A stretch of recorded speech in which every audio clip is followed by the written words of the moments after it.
प्यारे छात्र छात्राओं, स्टडी क्लासेस 24 में आपका स्वागत है। जहाँ आज हम लाए हैं आपके लिए समास, और समास जो है वे पूछे जाते हैं 2 नंबर में। कितने नंबर में पूछे जाते हैं? 2 नंबर में। आपसे जो पूछे जाएंगे सिर्फ कौन से पूछे जाएंगे, तो पूछा जाएगा द्वंद्व समास और एक पूछा जाता द्विगु समास। बहुत आसान है कि सबसे पहली बात मैं आपसे बता दूं द्वंद्व समास कैसे बोलते हैं। तो द्वंद्व समास जो होता है प्यारे बच्चों कि द्वंद्व समास वह समास होता है जिसके बीच में क्या हो, योजक चिन्ह या और का लोप हो। किसका लोप हो? और का लोप हो, तो वही समास क्या कहलाता? वो कहलाता द्वंद्व समास। क्या है कि जिनके बीच में क्या होगा, योजक चिन्ह या और का निशान होगा, वही क्या कहलाता? द्वंद्व समास। अब जैसे लिखा हुआ है लाभ हानि, तो लाभ और हानि के बीच में क्या निशान है? तो वो है योजक चिन्ह। क्या है? योजक चिन्ह। तो वो इसका अगर समास विग्रह करने लगे तो क्या बताना होगा? लाभ और हानि। अब पूछ लेगा फिर आपसे कि लाभ हानि का समास विग्रह और उस समास का नाम लिखिए। तो मैंने क्या बताया आपसे कि जिसके बीच में भी क्या हो, योजक चिन्ह या और का लोप हो, तो वो समास क्या कहलाता? वो कहलाता द्वंद्व समास। अब आता है घी शक्कर।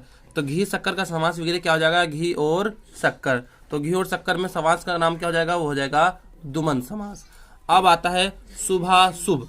अब इसमें क्या है, योजक चिन्ह नहीं है और ना ही और का निशान है, तो ये क्या होगा? शुभा शुभ ये हो गए एक दूसरे के विपरीत। क्या हो गए? एक दूसरे के विपरीत, मतलब एक दूसरे के उल्टे। तो इसे क्या लिख सकते हैं? शुभ और अशुभ। और समास का नाम क्या हो गया? वो भी हो गया द्वंद्व समास। फिर आता है खरा खोटा। तो खरा या खोटा नहीं लिख सकते, इसे लिख सकते खरा और खोटा। तो कौन सा समास हो गया? द्वंद्व समास। एक होता हर्ष विषाद। हर्ष या विषाद, या इसे लिख सकते हैं हर्ष और विषाद। तो कौन सा समास हो जाएगा? द्वंद्व समास। अब आता है राम कृष्ण। इसमें क्या है? योजक चिन्ह। तो राम और कृष्ण। तो राम और कृष्ण में कौन सा समास हो गया? वो हो गया द्वंद्व समास। अब आता है माता पिता। माता और पिता, तो इसमें भी कौन सा समास हो गया? इसमें भी प्यारे बच्चों हो गया द्वंद्व समास। फिर आता है गांव शहर। बीच में क्या है? योजक चिन्ह। तो गांव और शहर में कौन सा समास हो गया? तो इसमें हो गया द्वंद्व समास। तो आपको बहुत अच्छे से समझ में आ गया होगा कि जिसके बीच में भी क्या हो, योजक चिन्ह हो या और का लोप हो या जो एक दूसरे के विपरीत होंगे, तो वही समास कौन सा होगा? वो होगा द्वंद्व समास। और समास विग्रह भी बता दिया मैंने कि अगर जिस समास विग्रह बीच में योजक चिन्ह हो तो उसके बीच में समास विग्रह करते समय क्या लगाना होगा? और लगाना होगा। तो जब और लगाओगे और समास का नाम भी पता चल जाएगा, तो कौन सा समास हो जाएगा? द्वंद्व समास। अब देखते हैं प्यारे बच्चों क्या द्विगु समास। क्या देखते हैं? द्विगु समास। तो द्विगु समास की परिभाषा सुन लो कि द्विगु समास वह समास होता है जिसका पहला अक्षर क्या हो? संख्यावाचक। जिसका पहला अक्षर क्या हो? संख्यावाचक। तो वही समास क्या कहलाता? वो कहलाता द्विगु समास। तो जैसे सबसे पहली बात हमें क्या पता होना चाहिए कि संस्कृत की जितनी भी गिनती होती है 10 तक, वह हमारी क्या होनी चाहिए? याद होनी चाहिए। वह क्या होनी चाहिए? हमारी याद होनी चाहिए। उसी से ही क्या है? द्विगु समास बनता है। अब इसका समास विग्रह कैसे करेंगे और समास का नाम कैसा पता चलेगा और पता चलेगा कि इसमें से कौन सा समास है, तो आइए देखते हैं। तो सबसे पहली बात दे रखा है इसमें त्रिदेव। त्रि बोलते हैं प्यारे बच्चों 3 को। त्रि किसे बोलते हैं? 3 को। अब त्रिदेव, तो इसमें करना है इसका समास विग्रह, तो क्या हो जाएगा? 3 देवों का समूह। क्या हो जाएगा? 3 देवों का समूह। अब जब 3 देवों का समूह है तो मैंने कौन सा बताया जिसमें संख्यावाचक हो, तो कौन सा समास हो गया? द्विगु समास। इसी तरीके से देखते हैं अब अष्टकोण। क्या है? अष्टकोण। तो अष्ट बोलते 8 को, तो 8 कोणों का समूह। तो 8 कोणों का समूह में कौन सा समास हो गया? द्विगु समास। अब देखते हैं त्रिभुज। त्रिभुज, तो त्रि बोलते 3 को और भुज बोलते भुजाओं को, तो 3 भुजाओं का समूह। तो 3 भुजाओं के समूह में कौन सा समास हो गया? द्विगु समास। अब देखते हैं दुधारी। दुधारी किसे बोलते? 2 धार वाला। दुधारी किसे बोलते? 2 धार वाला। तो इसमें कौन सा समास हो गया? द्विगु समास। अब देखते हैं चतुर्युग। चतुर्युग, चतुर बोलते 4 को और युग बोलते युगों को। 4 युगों का समूह। तो 4 युगों का समूह में कौन सा समास हो गया? द्विगु समास। अब देखते हैं 4 पाई।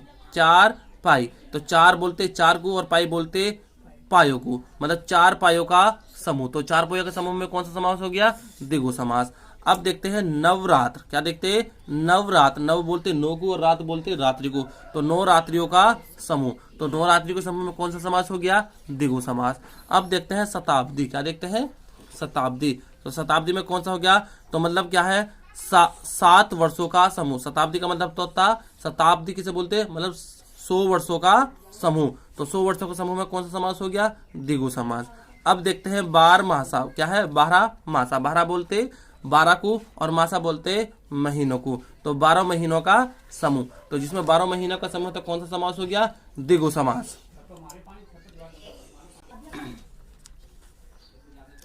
अब देखते हैं सप्त ऋषि। तो सप्त बोलते 7 को, ऋषि बोलते ऋषि को, तो 7 ऋषियों का समूह। तो 7 ऋषियों का समूह भी कौन सा समास हो गया प्यारे बच्चों? वो होगा द्विगु समास। अब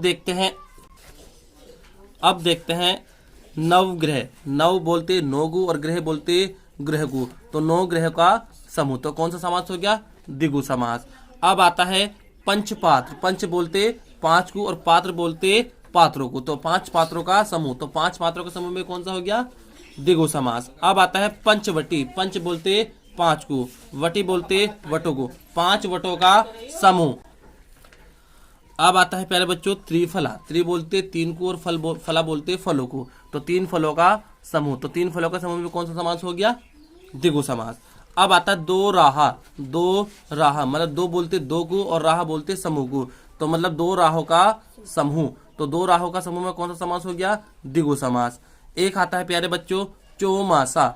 चौ बोलते 4 को और मास बोलते महीने को, तो 4 महीनों का समूह या 4 मासों का समूह। तो 4 मासों का समूह भी कौन सा समास हो गया? द्विगु समास। फिर आता है सप्ताह। क्या आता है? सप्ताह। तो सप्ताह किसे बोलते? 7 को और क्या है? दिनों को, मतलब 7 दिनों का समूह।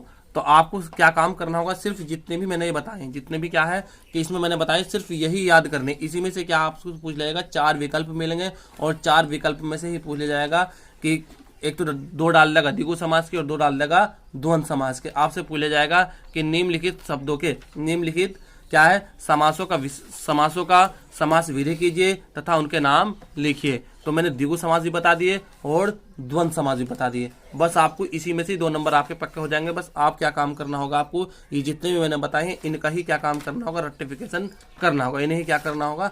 याद करना होगा। ठीक, इससे बाहर कुछ भी नहीं जाएगा। ठीक है, अच्छा प्यारे बच्चों, धन्यवाद।